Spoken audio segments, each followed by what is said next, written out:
मधुमेह या diabetes mellitus का प्रभाव बहुत बढ़ता जा रहा है। काफ़ी मरीज़ रोज़ देखने में आते हैं और ये एक सच में ये बीमारी इंसुलिन की कमी की वजह से या इंसुलिन की क्वालिटी इफ़ेक्टिविटी असर कम होने की वजह से ऐसा होता है। यानी बीमार इंसुलिन पैदा कर रहा है हमारी पैनक्रियास या कम इंसुलिन बना रहा है। इन दोनों की वजह से डायबिटीज़ के केसेस देखने में आते हैं। ये डायबिटीज़ या मधुमेह के जो मरीज़ हैं ये वंशानुगत चलते हैं। मम्मी पापा की अगर डायबिटीज़ है तो बच्चों में 50 to 70% तक डायबिटीज़ होने के चांसेस रहते हैं। अगर दोनों में से किसी एक पेरेंट्स को है तो करीब 25% 30% बच्चों में डायबिटीज़ सामने आने का रहता है। एक बार डायबिटीज़ सामने आ गई या इंसुलिन की अमाउंट कम हो गई तो ऐसा अभी हमारे पास कोई तरीका नहीं है कि उसको वापस से पूरी इंसुलिन बनने लगे। मगर अगर इंसुलिन की क्वालिटी ठीक नहीं आ रही है यानी असरदार इंसुलिन नहीं बन रहा है, ऐसे केसेस में हम उसको थोड़ा सा इम्प्रूव करने के लिए कोशिश कर सकते हैं। यानी इसको हम बोलते हैं इंसुलिन रेजिस्टेंस।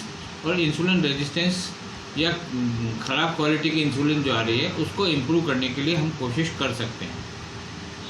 अगर ऐसा व्यक्ति जिसको पता है कि उसको डायबिटीज़ है तो उसको मॉर्निंग वॉक करना चाहिए कम से कम 2 किलोमीटर रोज़। और एक्टिव लाइफ यानी लगातार कुछ काम करें। ये नहीं 24 घंटे लेटे रहेंगे या बैठे रहेंगे, कोई काम नहीं करेंगे, एक्टिव नहीं रहेंगे तो ये दिक्कत ज़्यादा आती है। और अगर थोड़ा एक्टिव रहता है, चलते हैं फिरते हैं, काम करते हैं, 2 किलोमीटर सवेरे रोज़ घूमने निकलते हैं तो इंसुलिन का इम्प्रूव होने के चांसेस, क्वालिटी इम्प्रूव होने के चांसेस बने रहते हैं। दूसरा जो इसमें इम्पोर्टेंट फैक्टर होता है या ज़रूरी फैक्टर है वो होता है डाइट, भोजन। आप किस तरह का भोजन करें।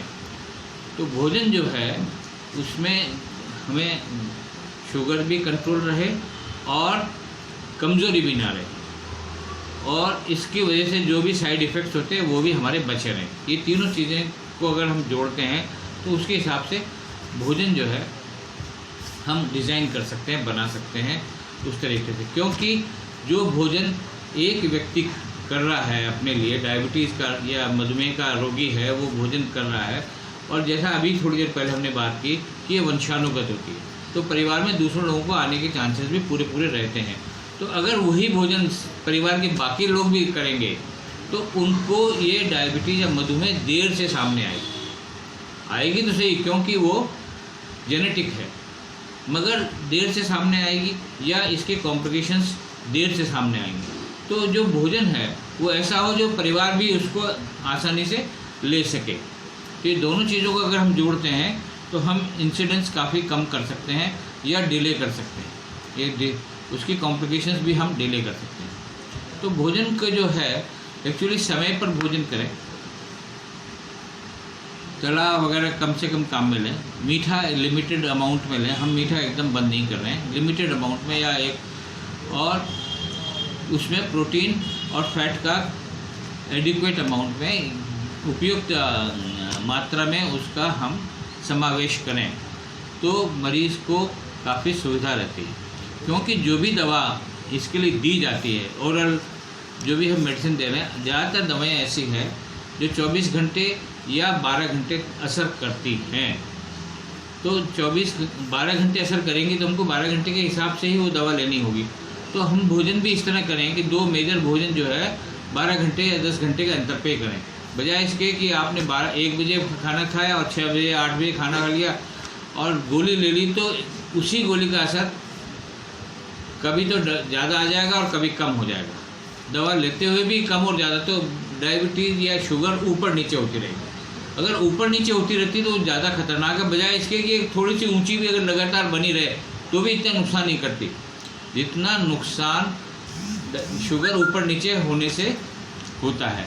इसलिए हमको शुगर का रेगुलर कंट्रोल रखना होगा। तो उसके लिए हमको फूड भी रेगुलर रखना होगा, खाना भी यानी सवेरे आप जब उठते हैं 8 साढ़े 8 बजे अगर नाश्ता करते हैं तो नाश्ता अच्छा होना चाहिए। फिर दिन का खाना कम होना चाहिए और फिर शाम का खाना ठीक से होना चाहिए। क्योंकि तभी हम दवाइयाँ ले सकेंगे। दवाइयों का असर 12 घंटे रहता है, तो ये बहुत ज़रूरी हो गया। लोग क्या करते हैं, दोपहर में खाने के साथ गोली ले ली और शाम के खाने के साथ गोली ले ली। अरे भाई, दिन को 2 बजे अगर आपने गोली ली है और शाम को 8 बजे गोली ली है, तो दोनों गोलियों का असर शाम को 8 बजे से रात को 2 बजे तक बनी रहेगी, यानी डबल असर होगा। और 2 बजे के बाद कोई दवा हमारे पास अवेलेबल नहीं है। सवेरे 8 बजे से दिन के 2 बजे तक हमारे पास कोई दवा अवेलेबल नहीं, तो उस वक्त शुगर बढ़ जाएगी और रात में घट जाएगी।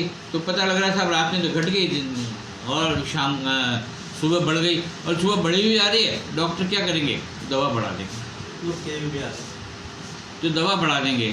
तो ये जो दवा बढ़ाना घटाना और शुगर ऊपर नीचे जाना, ये ज़्यादा दुखदाई है, ज़्यादा इसकी वजह से कॉम्प्लिकेशन सामने आते हैं। तो इसलिए समय पर दवा ले